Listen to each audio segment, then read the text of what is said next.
Up to Ann Arbor, Michigan and Rutgers at the Big House. First quarter, Michigan caps off a 17-play drive. Quarterback Cade McNamara the gift to Hassan Haskins. Wolverine touchdown, and it's 7-0 Michigan. After a Rutgers field goal, Haskins, he finds the end zone again. Michigan takes a commanding 14-3 lead in the second quarter. Later in the second, the Scarlet Knights, they're not fooling anyone. The Michigan defense comes up with a big stop on fourth down, and we're going to stay right here in the second. This time it's McNamara to wide receiver Cornelius Johnson for 23 yards, puts the Wolverines in field goal range, and then from there, Jake Moody converts. From 32 yards out, Michigan takes a 17-3 lead. In the third quarter, quarterback Noah Verdole connects with Aaron Young, 14 yards for the score. Rutgers cuts the Michigan lead in half. The Wolverines, though, they hang on for the 20-13 win.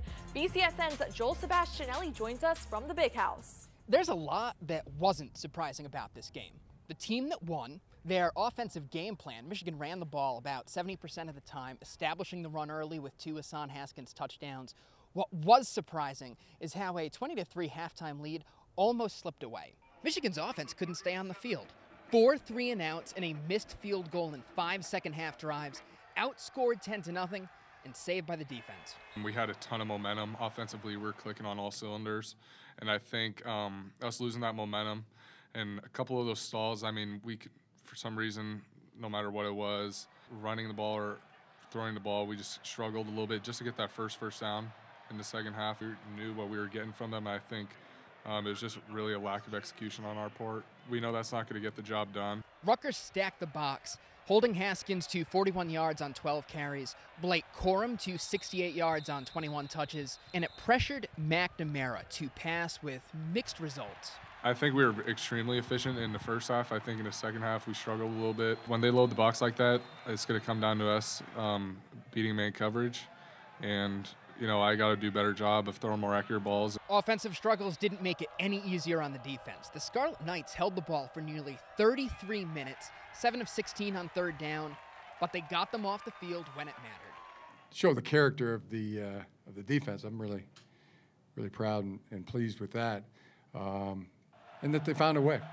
All those things kind of stacked up against them, whether they're, you know, on the field too much, they were, you know, field position, all stuff that's going to be learning and growing thing for our guys. Khalil Mullins and Junior Cosin, they played their butts off. I'm super proud of them. We're just conditioned, and we're built for it, so I feel like we could have went out there and played a whole nother game. A win is a win. What's important now, what was important today is just coming out with the win, making the key stops we needed down the stretch. Today wasn't good enough. We know that on both sides. We'll get it fixed, and we just need to execute better and play team football. Wasn't pretty, but when they start making a space for pretty on the scoreboard, then we'll worry about that. Not exactly jumping around after this one, but they will be next week off to Camp Randall for a noon kickoff against Wisconsin, who was manhandled 41-13 by Notre Dame this afternoon. At the Big House, Joel Sebastianelli, BCSN.